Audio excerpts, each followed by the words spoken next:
Walking down the street, feeling kindly. When the wind came out your butt to my wig off. Oh, it was a sight to see. My hair flying in the breeze. Cause the wind came out your butt to my wig off. People started laughing. They couldn't believe their eyes as my wig flew through the sky. Oh, what a surprise. I tried to catch it, but it slipped right through my hands. Cause the wind came out your butt, and now it's somewhere in the land. Oh, the wind came out your butt, to my wig off.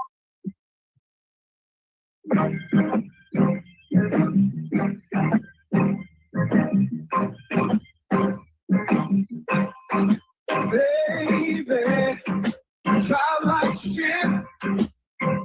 You can see the car that you almost hit. I'd rather take the bus instead.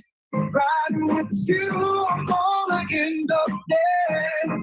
Don't ask me if I need a lift. Baby, drive like shit. She just ran through always stop. I ain't trying to get stopped by the cops. Baby, why the hell did I let you drive? It's a miracle that you're still alive. Don't ask me if I need a lift. Baby, drive like shit. Oh, oh, oh, oh. Look out, my girl is driving. Watch out, my girl drives like shit. Whoa, whoa, whoa. My girl is driving. Watch out, my girl drives like shit.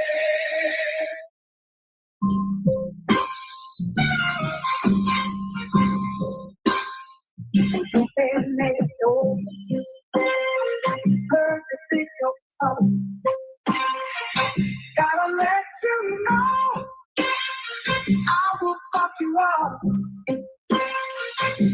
I whip that ass, talking all that shit, spank that ass till you down like a bitch. So I ain't playing. I'm here to get that. Whoop that ass. It's time to first place. I'm the one who brings you pain in the rain. I whoop that ass until the bell rings. Already know that I do not play. Throw a box like I'm cutting down hay. I whoop that ass every single night. Spank that ass till they stop the fight.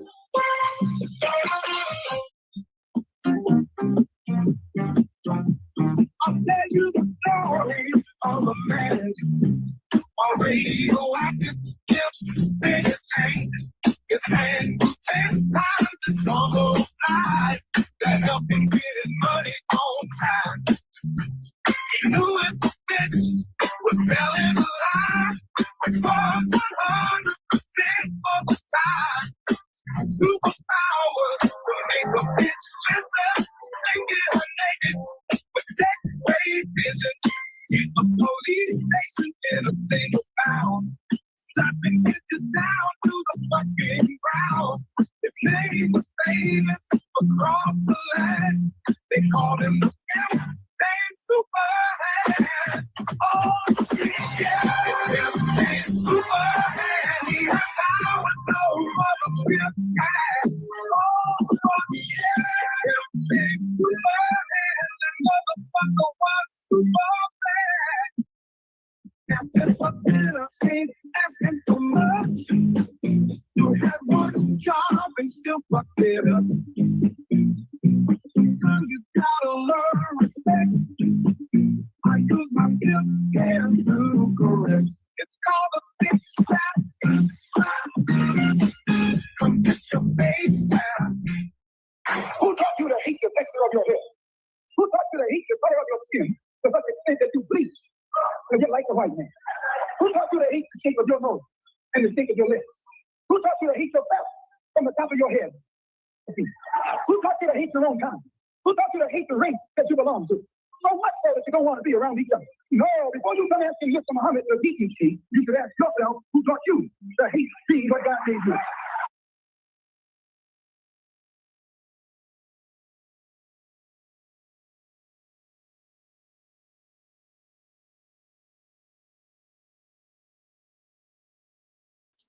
Welcome back again. One more evening here at School for Justice, where we live, love, and laugh and conquer police brutality. And on tonight, we're in Texas, in the state of Texas on tonight. And so we're covering Carmelo Anthony's track, where it's just now beginning, and we're in day two or so of starting on the case. So sit back, relax, get your popcorn, get your wine, get whatever you may need, and let's jump on the content. And as always, love you for who you are. All right, so I'm going to go ahead and get the video rolling. Smash that like button. I appreciate your support as you enter into the building.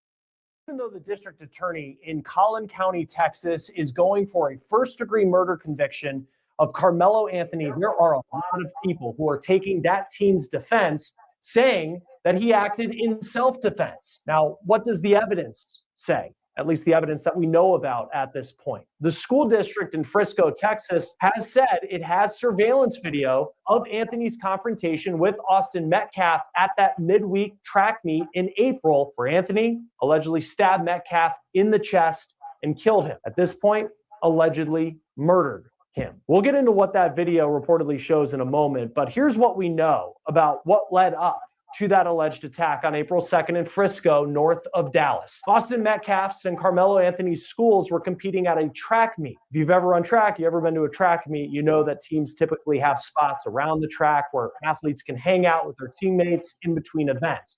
In Austin Metcalf's case, he was with his twin brother and their teammates under a tent, according to police, because rain had started to fall and that delayed the track meet. Now, witnesses say another athlete who wasn't on Metcalf's team stood under the tent. His name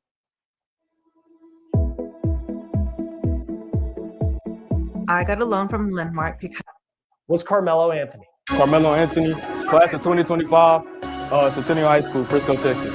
That's video of Anthony mic'd up for a football tournament for Carolina Sports District that we found on YouTube. He and Metcalf were both football stars at their Texas high schools. Metcalf was taking recruiting visits at some big schools like Arkansas. He planned to play at the next level. And Anthony also posted on social media that he was receiving scholarship offers to go play college football. You wonder now if that will ever happen because of what he allegedly did next on April 2nd. That day, Carmelo Anthony and Austin Metcalf got into a confrontation under the tent. According to witnesses, Metcalf told Anthony to leave the team's tent. And at that point, Anthony allegedly reached into his backpack and said something along the lines of "make me." Here's what Austin's twin brother told WFAA. All right, y'all. So that was just going down what happened, how the case got started, from what we all pretty much know everything and been informed about from the jump street, from the start. Now, this is starting his case. This is starting Carmelo's case. We know he was charged with first degree, the M word, and he had $1 million bond. He was released on bond, all right, a while back on house arrest. Bond was dropped $250,000. So this is him on the day actually getting released out of jail in the press conference, and the media and everybody is out there. All right. So now we're going off into what's going down today. It's been day 2 of his trial already. So now we're going to jump into what's been going on in the trial so far and gather as much info as we can, according to facts and receipts. All right. So let's continue to jump on in. And next we got Hunter, which is Austin, the victim's twin brother, that he makes a statement to the press. ATV. There was this kid, before I knew his name now, this kid was sitting under our tent at track. We asked him to move. He started getting aggressive and talking reckless. And my brother stepped in and said, "You need to move." And he's like, "Make me move." Austin grabbed his backpack. The kid, I tried to whip around as fast as I could, but I didn't see the stab. Police say as Metcalf went to move Anthony, Anthony pulled out a knife and stabbed Metcalf in the chest. Metcalf died in his twin brother's arms. What Anthony allegedly did next. All right, so before we get to the report, people, I want to go over what Hunter just said. He says that when Karmelo ran up into the tent, and mind you, he's the only quote unquote eyewitness at this point, which is his brother is the victim, living brother, his twin. All right, so now basically he's saying that Karmelo was the aggressor, and in a nutshell, he didn't see what happened. He did not see the actual crime or the actual stabbing. He said they started to argue and it started to get confrontational and aggressive. He turned around and ducked out of there as quick as possible. So basically, from what we gathered from his statement is that he did not see the actual crime and how it happened because his back was turned or he was running out the tent. All right, so let's continue to watch, and this is a part of the report. Be damning if his case goes to trial. Anthony allegedly ran to another part of the track after stabbing Metcalf. When police arrived, the first officer to make contact with Anthony wrote in the arrest report that he asked Anthony to put his hands in the air. Then Anthony allegedly said, quote, "I was protecting myself." The officer also said that Anthony told him, quote, "He put his hands on me." And when the officer said that he had Anthony in custody, the teen allegedly said, and this is the damning part, quote, "I'm not alleged, I did it." Please. All right, so this is the police report. And for a long time, people, that's all we had was the report. That's all we had was the actual police report. Nothing, no hardcore concrete evidence was given to the public. And just Hunter's statement and Karmelo's statement, what he gave to the police officers in the report. And even once he got arrested and went downtown into custody, what he told the police. So, basically we just heard it, and we can kind of go back just a tad to make sure we don't miss anything, right? All right, so here's the report right here on hand. Karmelo Sincere Anthony, age 17, black, whatnot. They're in Texas, the basic blah, blah, blah information. And then we're going to go back into the report again. But what the narrator just stated is that when the police pulled up on the scene, Karmelo was running. He ran. Officer saying, "Put your hands up in the air, put your hands behind your back." And Karmelo makes the statement, "It was self-defense. I was defending myself." So we're going to replay this here in just a second. And then he goes down to the station and tell them he did it. All right. So far, this is what we have factual in writing and the receipts. Trial. Anthony allegedly ran to another part of the track after stabbing Metcalf. When police arrived, the first officer to make contact with Anthony wrote in the arrest report that he asked Anthony to put his hands in the air. Then Anthony allegedly said, quote, "I was protecting myself." So right there, I was protecting myself. This is during the action when the officer rolled up to arrest him. He's running first. Then he says out loud, "I was protecting myself." And the officer instructs him to keep his hands up in the air. So in other words, he got his hands in the air and he's saying, and he must stop in his track from running and saying, "I was protecting myself." All right. So let's see what happened next. Officer also said that Anthony told him, quote, "He put his hands on me." So Karmelo says Austin put his hands on him. That's the next statement. All right. Then boom, next step. When the officer said that he had Anthony in custody, the teen allegedly said, and this is the damning part, quote, "I'm not alleged, I did it." Please say. All right, so once Karmelo got in custody, he confessed to what happened and saying he was protecting himself. Austin laid the first strike, he threw the first lick, and that he felt he needed to defend himself. It was self-defense. All right, so this is where we're at, people.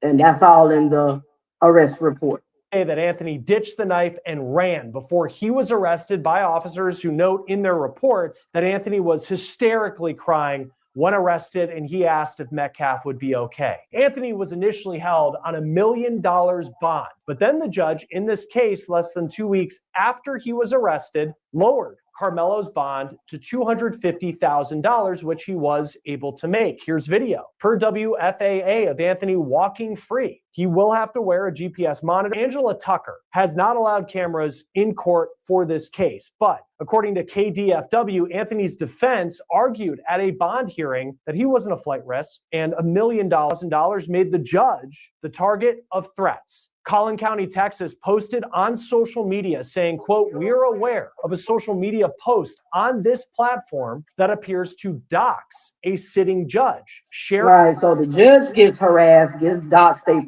post her personal info all on blast, all on social media. She gets DEATHS threats because she reduced Karmelo's bond from $1 million to $250K, and he is released on bond. He makes bond. His family bails him out.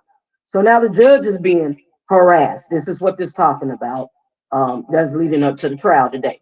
Sharing a judge's private information is a crime and will be prosecuted to the fullest extent of the law. Cameras may not be allowed in court for this case, but there is so much of this trial that is very visible playing out in the court of public opinion.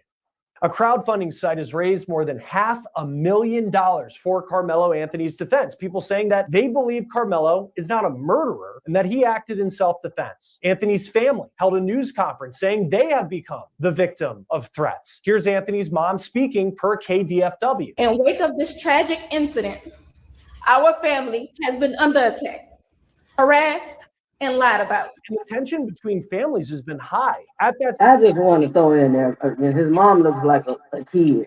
I mean, she looks pretty young. She looks like a little girl, but that's his mother, which he's young. He's 17, probably 18 by now.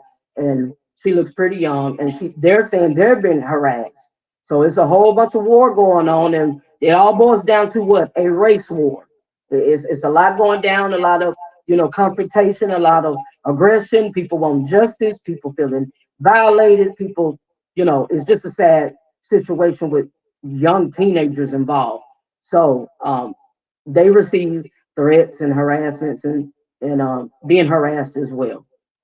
Same news conference, Jeff Metcalf showed up. He's Austin's dad. He was there. He stood in front of cameras and sunglasses and protest until he was escorted out per KTVT. Jeff Metcalf has also been vocal on social media. So Jeff Metcalf is Austin's and Hunter's father, which I've kind of seen him, since all this started down through the past year. And, he's trying to stop all the race wars, stop all the controversy, and let the law do their job. He states that's where he stands. That he don't hold no hate in his heart. He's required by his God to forgive, and that he will wish that the society and the rest of the family will allow the judicial system to just do their job and let it play out in court. So that's his stance. Social media, and he posted a response to the news that Karmelo Anthony, his son's alleged killer, had been indicted on a charge of first-degree murder. I'll tell you what he said in just a moment, but let's get to this grand jury indictment. Everyone's talking about what AI brings to website creation, but Wix Harmony is talking about what you bring to AI. Earlier this year, our community was shaken by what happened at a school track meet in Frisco. The violent loss of 17-year-old Austin Metcalf. Collin County District Attorney Greg Willis posted that video on social media announcing that a grand jury has indicted Karmelo Anthony on a charge of first-degree murder. If found guilty, Anthony, who's now 18, could face between 5 to 99 years in prison. Jeff Metcalf. So he was indicted on first degree M word. That's the original charge. Austin's dad posted on social media, quote, indicted, first degree murder, all in caps, with hashtag justice for Austin. Karmelo Anthony's defense attorney is named Mike Howard. Mike Howard, your Dallas criminal defense lawyer, here to talk to you today about what to expect when you're looking to hire a lawyer. This is a video of Howard posted on his office's Facebook page just to give you an idea of what he looks like, what he sounds like. Howard hasn't commented on the indictment of his client, but the Anthony family also has a spokesperson in Dallas-based minister Dominique Alexander, who posted this picture with Anthony after he was released on bond. He was the person who escorted Anthony out of court when he was able to make bond. Alexander went public with his reaction to the indictment, calling for people to pray for the Anthony family and saying in part, quote, to the racists, the bigots, and those filled with hate who've targeted Karmelo, his family, and even myself, you do not intimidate us. We are not backing down. This case is yet another example of what it means to be Black in America, where even our self-defense is questioned, scrutinized, and politicized. My involvement, like many others, came as a direct response to the overwhelming hate, threats, and outside influence that have surrounded this case since day one. He also said, quote, there will be a trial. Another critical piece of evidence, if this goes to trial, will be this surveillance video that came from the Frisco Independent School District. The ISD has video from a camera that's mounted on the stadium of the alleged murder of Austin Metcalf. Now, the district is not releasing a copy of the video. They're not letting reporters take pictures of the video, but they did allow reporters to see it. WFAA in Dallas wrote that the video, it's wide angle of the stadium, and the incident happens in the small left corner of the screen. Quote, it's difficult to determine how many people are present or what exactly is happening at the tent. Around 9:55 a.m., a sudden movement is observed at the tent, but the alleged act itself is not visible. There are a lot of moving but heavily pixelated figures at the top of the bleachers, just above the tent and at the bottom of the tent. It appears to be sprinkling at the time, end quote. According to the TV station, that video All right, so now they're telling how Karmelo ended up in their tent. You know, it started storming, weather got bad. We're pretty familiar with the narrative and what all happened, what went down, and that's how he ran up into Austin's and Hunter's tent. So that's just kind of what he's reiterating, and the confrontation starts there when Austin asked Karmelo to leave his tent, that he didn't go to their school, and he wasn't a part of their school or a school member, and that he needed to go on about his business. So that's just pretty much what he's reiterating or covering right now. Be one of the pieces of evidence that was presented to the grand jury ahead of their indictment of Karmelo Anthony this week on a charge of first-degree murder. Joining us now is Bridget Williams, criminal defense attorney. Great to see you again. Thanks for talking about this story with us. What does this grand jury indictment mean for the case against Karmelo Anthony?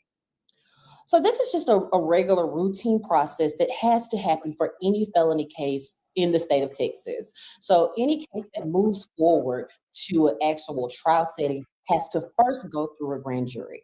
So the thing is that a grand jury, they decide if there was enough probable cause for an officer to make an arrest. So it's a very stark difference from what the grand jury decides and what actually goes on in a trial. So the first step is the arrest that was made by the police officers, did it rise to the level of probable cause? So was there enough evidence? And then if it moves forward to that, past that point, goes to a trial. The burden is all right. So we just heard probable cause is the number one main key. It's the key factor. Probable cause. Is there enough evidence? All right. That's first thing first.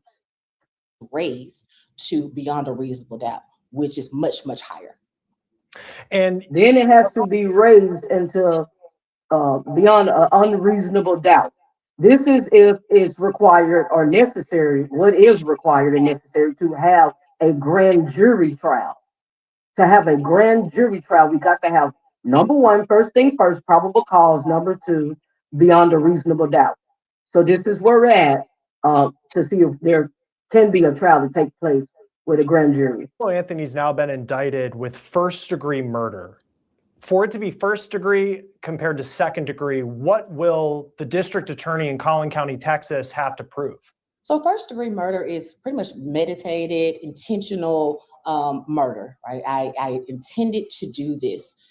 Here in Texas, second degree would be reduced down to a manslaughter charge, which gives not necessarily intent and doesn't also require premeditation or just, I intended for this to happen, the intentional killing of another. So that's the difference there. So it's a pretty straightforward thing there. Was there an intentional killing of another? And those are set elements that are set out in the Texas Penal Code.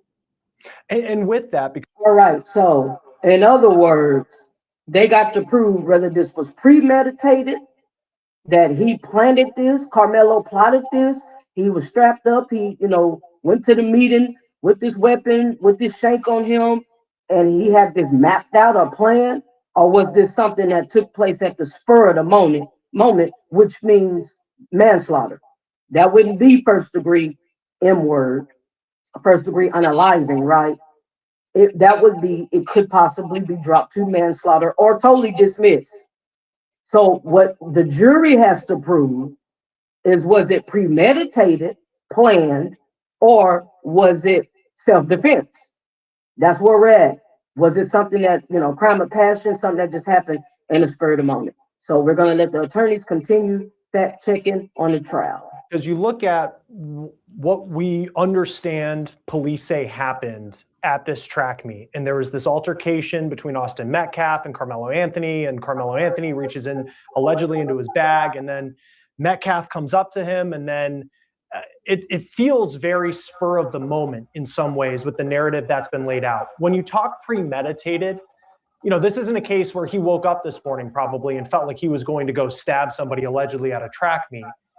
What's the time that fits in for it to be considered premeditated as opposed to being in the heat of the moment and something happens where I would assume it would be second degree murder? Yeah, that's a good point. I think that that's something that would come out in the trial setting. However, in this situation, Karmelo Anthony, he admits to the killing of this other young man, right? He admits to it, and he says that he was defending himself. So he's saying, okay, I did intentionally kill him. I meant to do that. Well, I want us to kind of cover over real quick what this says. He touched me. I'm just going to go to what's in highlighted. Austin, touch me and see what happens. So that's what Karmelo tells the young fella. No one really thought Anthony really had any weapons in his bags, and Austin proceeded to touch Anthony. Here goes. Austin proceeded to touch Anthony. So he put hands on Anthony. All right. And then Anthony told Austin to punch him and see what happens. Swing and see what happens. A short time later, Austin grabbed Anthony to tell him to move. And Anthony pulled out what, is recalled as a black knife and stabbed him. So that's pretty straightforward, to cut straight to the point, to the facts. Austin pushes, because that's what, came out. He was pushing him, telling him to get out the tent. He pushes Karmelo. And then after the first push, he said, punch me or swing on me and see what happens. Austin pushes him again. And that's when he pulled out the shank and stab. So question, do you see that as self-defense? Or is that premeditated? What do you see that as? Is this all just a racial issue? According to, the area, the environment, it was mainly more of a white supremacist neighborhood, more of a white school he was going to, pretty much upper middle class area. So is it just not just a racial war, right? But question the actions that took place between the two teenagers. Do you see self-defense? That's the question. So share your thoughts, and we can dialogue in the chat about it. But it was because I was defending myself and I felt threatened. I thought that he was going to harm me in some way. I thought that he was coming for me to assault me, to harm me. So I was defending myself. So that's really the difference here. I think that it's more of that difference of his desire to say, well, I was defending myself, opposed to necessarily the timing. The district attorney who released the video last night saying that the death of Austin Metcalf, it was a violent death, and Karmelo Anthony has been indicted after the evidence was presented to a grand jury on first-degree murder charges. You're in the Dallas area. What do you know about the district attorney in that county, Greg Willis? Well, Greg Willis is, he's been the DA for a while over in Collin County. He was former prosecutor. He is someone who leads the DA's office pretty much fairly, I would say, in Collin County. But he is someone who's also going to be sure that he goes after the truth and pushes all of the DAs to do the same. But to make sure that you go after the truth, do it fairly, make sure that every person is receiving the justice that they deserve, and make sure that each officer is doing their job properly. And so that's really what any district attorney's job is, to present evidence and the fact of all the evidence that's presented to them from the police department, provide that to the defense attorneys, and so that way they can prepare for any trial setting and make sure that any defendant can present their case in a trial the best way they possibly can.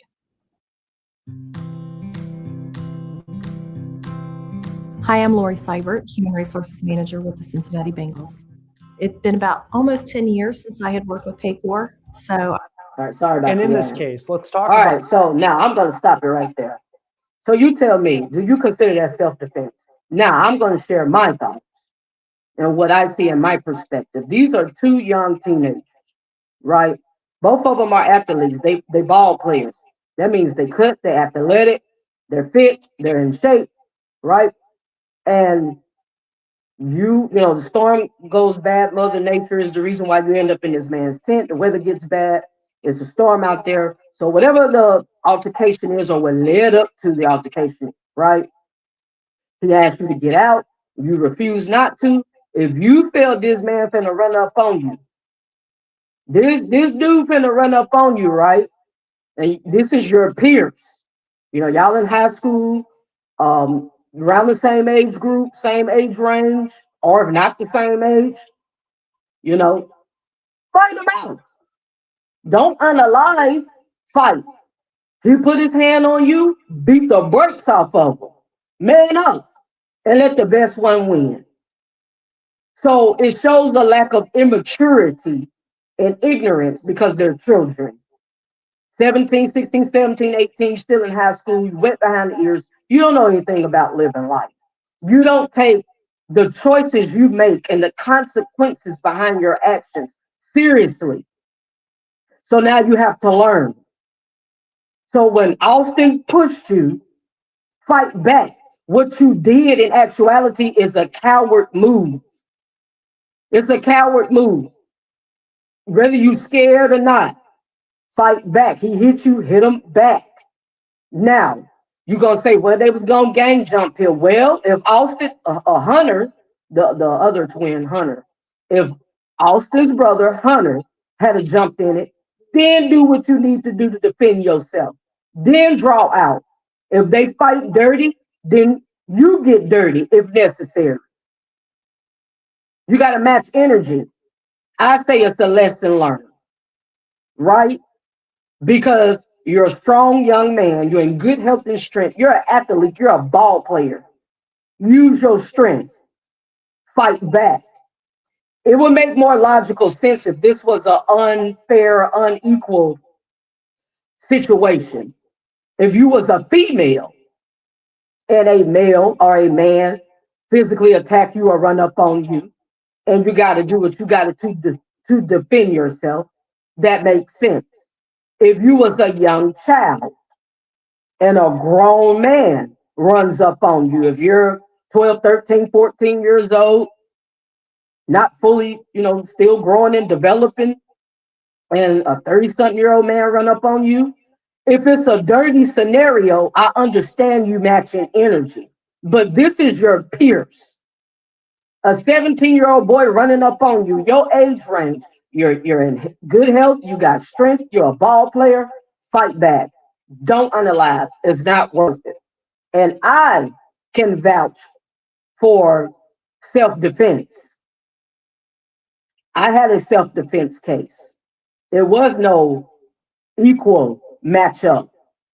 And I had to do what I had to do from a complete stranger, a person I'd never seen before a day in my life.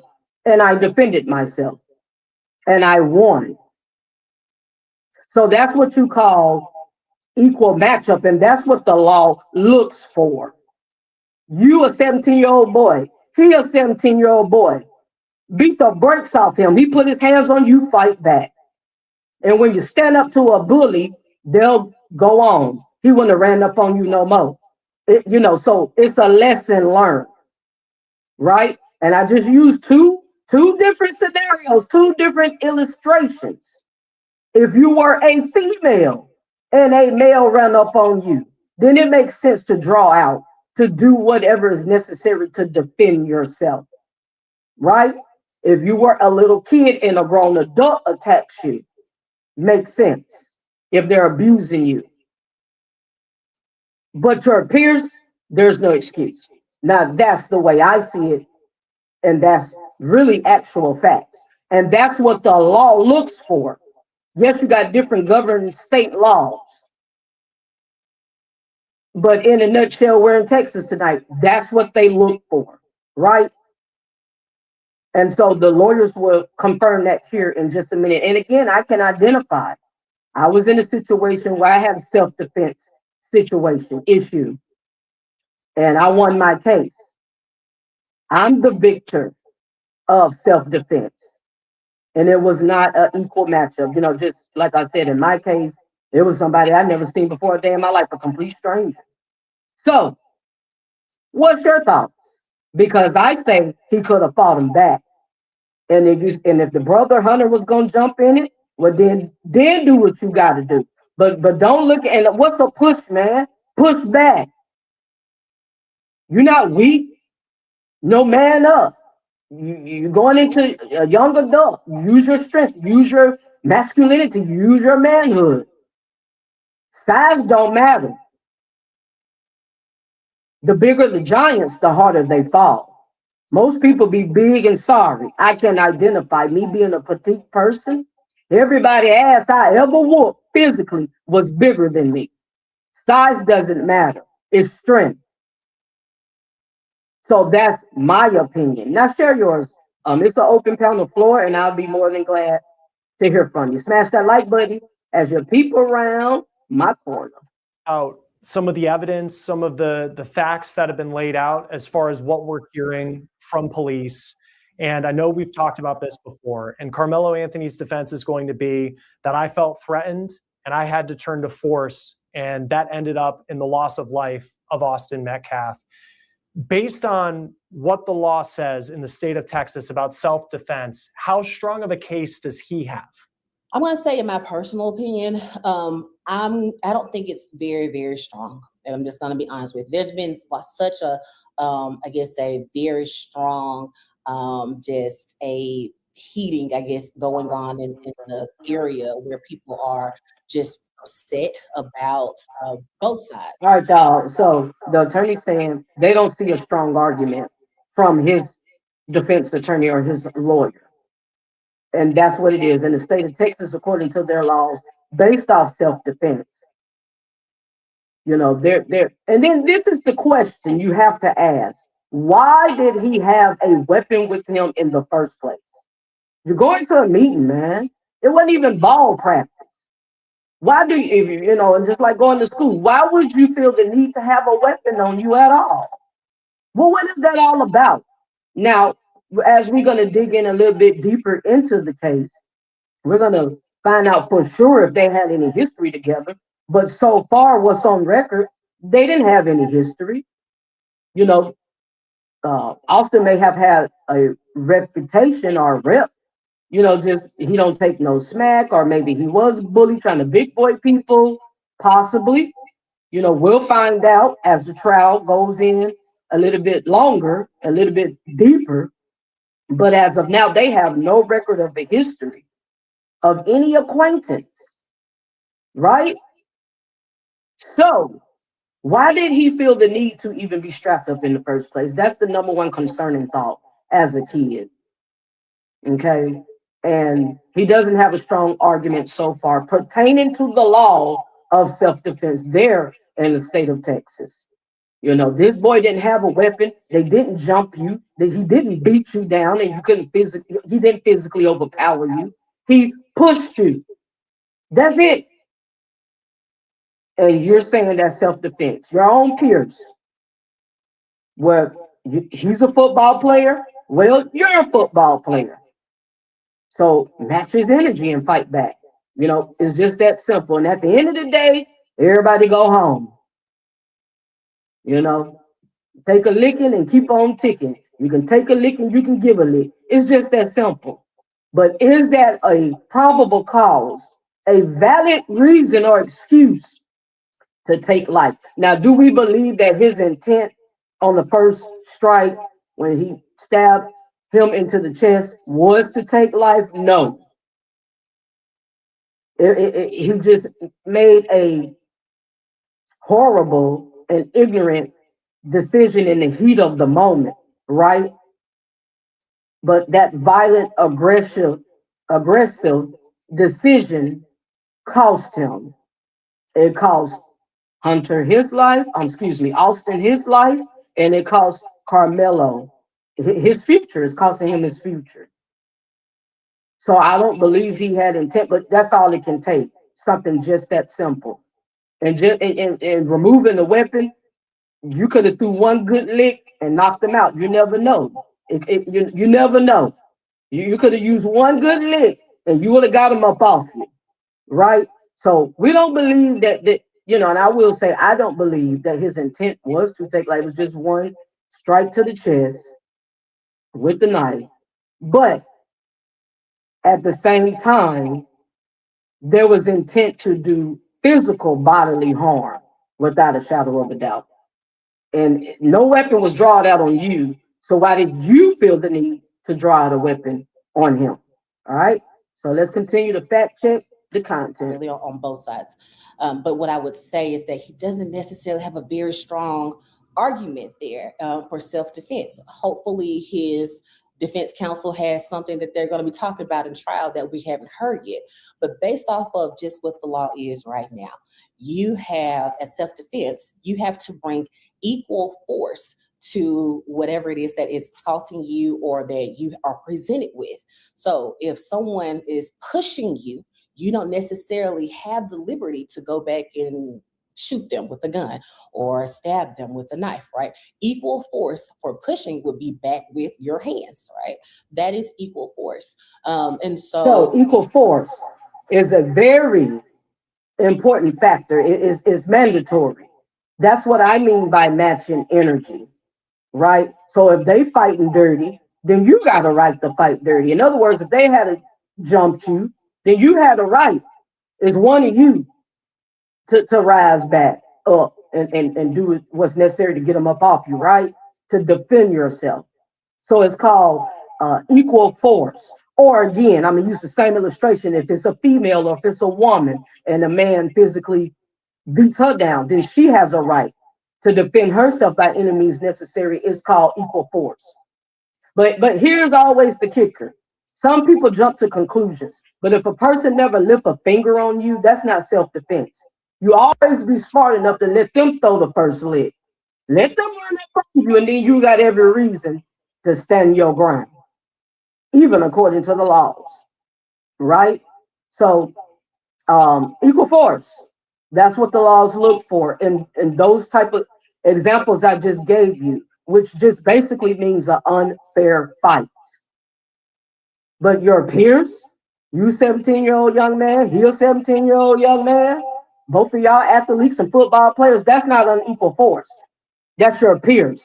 And it's called you have the ability and the strength to match his energy and just fight back. Or you could have left. And you have choices. Or you could have walked away. Go get a superior. Go tell your coach. Go get somebody in charge, the teacher, whoever, whatever. Get somebody involved. You could have very well left and walked away. We have choices. And the choices we make, there are consequences behind our actions. It's called responsibility, and that's entering into adulthood. All right. So equal force. Do you see equal force? because I don't see it. There's no equal force. He had the ability to walk away or either beat the boy down, fight him back. It's just that simple. Equal force. So that's where we're at right now. Share your thoughts, and we can dialogue about it. It rises above equal force for what we would consider for self-defense on paper. Because we don't have, there is surveillance video that I know the school district showed reporters, but it seems from the description that you can't really see a lot of what happened. And we don't know that there's video to this point that exactly shows it. But could Karmelo Anthony argue, his attorneys argue, that an Austin Metcalf was being very physical with him, that it was more than pushing? I mean, when it comes to equal force, does it have to be a knife and a knife, a gun and a gun, hand-to-hand combat, as opposed to feeling threatened in a way that he was going to punch me in the face and it was going to cause me serious injury? So I had this knife and it's something that I had to use. Yes, I think that's a great point. And those are the issues and the matters that the defense counsel will be raising, because those things are up to interpretation, right? And that's what's best for a trial setting. So again, on paper, it's supposed to be equal force. But when you move forward to a trial, the defense counsel is going to be discussing how he felt that this was in fact equal. This was the reason why he felt that he needed to do this in order to save his life, or why he felt it was necessary in order for him to walk away alive. So he had to do this, otherwise he didn't feel like he would have been able to walk away. There's been so much of this case that as it heads forward, we don't have cameras in the courtroom. Judge Angela, So I want to make that clear. No cameras in the courtroom. The judge did a gag order, which means Karmelo, once he was released on bond, he is not allowed to be on social media, period. He's not allowed to speak about the case, to talk to the press, the reporters, nothing pertaining to anything public or the society or social media. He's banned it from social media, period.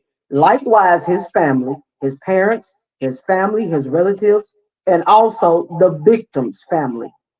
Hunter, the twin brother, his parents, his family members. So they're not allowed to speak about the case, period, on social media.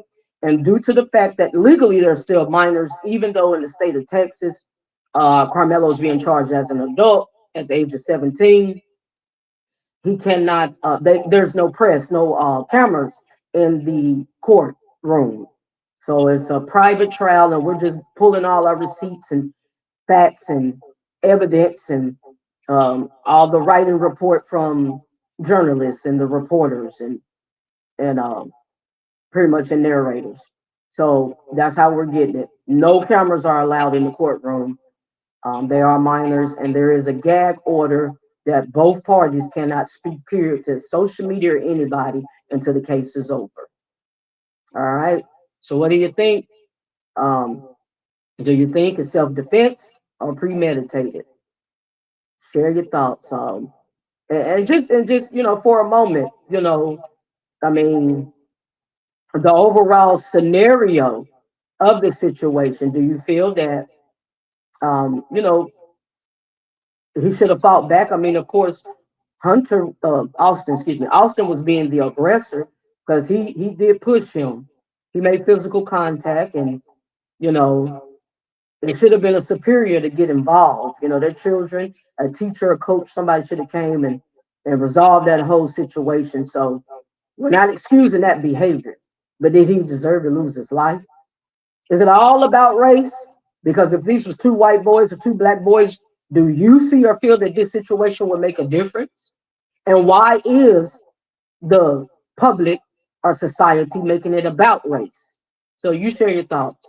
You tell me, and we can do commentary on it. Decided against that, but there's so much that's visually playing out outside of court, and there's been threats. The judge was threatened. The family of Karmelo Anthony has said that they have been threatened. You've seen Jeff Metcalf of Austin Metcalf's dad. You can't imagine what he is going through, having lost a son. So there's just a lot of that playing out, and a big controversial part of this has been the bond, and that Karmelo Anthony, here he is, accused of first-degree murder, but he's able to go home to his family after the bond was lowered from $1 million down to $250,000. A lot of podcast platforms try to be all in one, but Riverside actually is. Here's how I use it. I go to riverside.com. What from a legal perspective went into that decision? Were you surprised that he was allowed out on bond? Okay, so I would say I'm not surprised at all that he was allowed to be let out on bond. So first, this is a 17-year-old child. That's the way I look at it. He's a 17-year-old child. He doesn't have any criminal history at all whatsoever. In this particular case, he's saying that he felt threatened. His life felt threatened, and that's the reason why he decided to defend himself. All right, so what do you all think? Should have been released on bond? I mean, what's the big deal? The judge looks at his criminal record. He had never been in trouble with the law before. He looked at his school records. She noticed, he was a good A and B honor roll student. He didn't have any trouble or anything with school or any legal problems as a student. So the judge gets death threats. The judge is getting docked for lowering his bond, and he gets released out on bail until the trial. Now, the agreement is, again, she does a gag order where they're not allowed to speak on social media, period.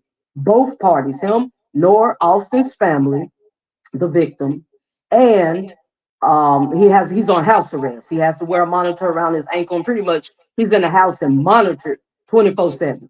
So, what do you think about that? I say it's fair and square. He's a minor, and that he's pretty much placed on house arrest until the trial is solved. So in this way. So that's his argument. When a judge makes the determination of how to lower a bond, they take into consideration the same things they take into consideration in every case. So when we have a bond hearing, what is the offense? Murder. Okay, we're at the highest level there. Then, does the person have any criminal history? No. Is the person a flight risk? Does he have the resources, means to go to Mexico or go to Dubai, right? And never come back? And does it come back for the actual trial setting? Does the family have the means in order to pay what the original bond amount was? The original bond amount in this case was $1 million. The family has stated and testified that they did not have the resources in order to do that. And then the last element there is he a threat to himself or to others? And in this situation, this is an isolated matter. He's not going around saying, hey, I'm going to shoot up multiple people, or I have a history of doing something like that, to where I'm a violent person to society. In this situation, it's isolated. So he doesn't pose a threat to himself or to others. So the court allowed for the bond to be reduced down, and then the person can post that bond if he has the resources to do, which he was able to, but he still had to have an ankle monitor. So Karmelo Anthony can't leave his home without getting permission from Judge Tucker. So he is at his house. This just allows him to not be in jail until the case is resolved, but to be at his home with his family until the case is resolved. I think sometimes people get the bond hearing confused with the actual trial setting. The only purpose of a bond hearing is, do you need to stay in jail, isolated here? Right. So it's just really a bond reduction. That's all it is. I mean, he wasn't charged with capital M word, capital unaliving. So $1 million bond was extremely high. And so, just being fair and square, according to the charge, they just reduced his bond. That's all it is. So he has the ability or be able to make bond. And his family pressed the issue with his attorney. That's all it is. It's really no big deal. The case is resolved, or can you go home and stay there until the case is resolved? In the district attorney's announcement of the grand jury indictment, there was a line that talked about, in Texas, if you're convicted of first-degree murder, you could spend 99 years in prison, or you could spend 5 years in prison. And that 5-year mark, that felt very low for first-degree murder, just as an outsider kind of looking at it, because when you think of someone who's convicted of that crime, they're never going to get out of prison ever again. Who would ultimately, and we have a long way to go, but if this ends in a guilty verdict, who decides whether it is 5 years or 99 years? Well, that depends on if the defense counsel goes to the judge or to the jury for punishment. So if they decide to go to the judge, then Judge Tucker or whoever is the appointed judge would make that determination. And they use a series of factors to make that determination. Has the person, been in type of anger management counseling? Have they been doing any type of mitigating circumstances? So basically, the defense attorney would go to the judge or to the jury, and they make the decision of who does the sentencing. Nine times out of 10, the judge does the sentencing, but there are some cases in different state laws where the jury will help in the sentencing process. They would take into account any criminal history, which he doesn't have any. They would take into account the testimony of the victim's family, so their words and what they have to say. She takes into account the testimony of the defendant's family as well. So there's multiple factors that go into that. Then the defense counsel also has the option of going to the jury. So the same individuals who made the determination of guilt innocence can also have the determination of determining the amount of years that a person spends in prison, or if there's something else that needs to be attached to that as well. Imagine being able to build Right, anything people. just by thinking about it. Meet Base 44. We're gonna skip that ad, right? Did you say? All right, people. So this is where we're at. Do you think that he should be convicted of the first degree M word? Do you see it as self-defense where they could drop it to manslaughter? Or do you feel it should be totally dismissed, period? What's your thoughts? And if convicted of any charge, should he get a maximum sentence of 20 years to life? Or should he get the minimum as being 17 years old, teenager, young, just making a mistake, which can be probation. It can go 3, 4, 5 years. What do you think? Now, my thing is this. We have to learn the lesson. There is consequences behind our choices. Unfortunately, this is just a sad scenario where they was young, you made an ignorant mistake in the heat of the moment. It wasn't that serious. You could have walked away, you could have beat his ass, whatever, but it wasn't that deep. He was your peers, and you have the ability to do so. And now it's cost you. That boy lost his life, and now your future can be destroyed. So, what are your thoughts? I think they're gonna drop it to manslaughter because of his age. He's young. He never been in trouble before. And the question is, will they make him do some time or give him probation? And if they give him time, how much? Will they be fair and square? He might have to do a couple of few years, but he has a chance again at life to recover and learn from his mistakes. Or, is they gonna try to just ruin his life and go for the maximum penalty? So you decide, is it premeditated murder or was it self-defense?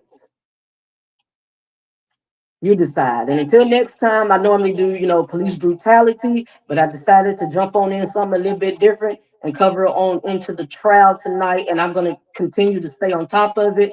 We'll continue to keep you updated. And let's just see how this turns out. We're going to pray for the young brother and hope that everything, works out well for him and that he has another chance at recovering, learning from his mistakes, and moving on with his life. All right.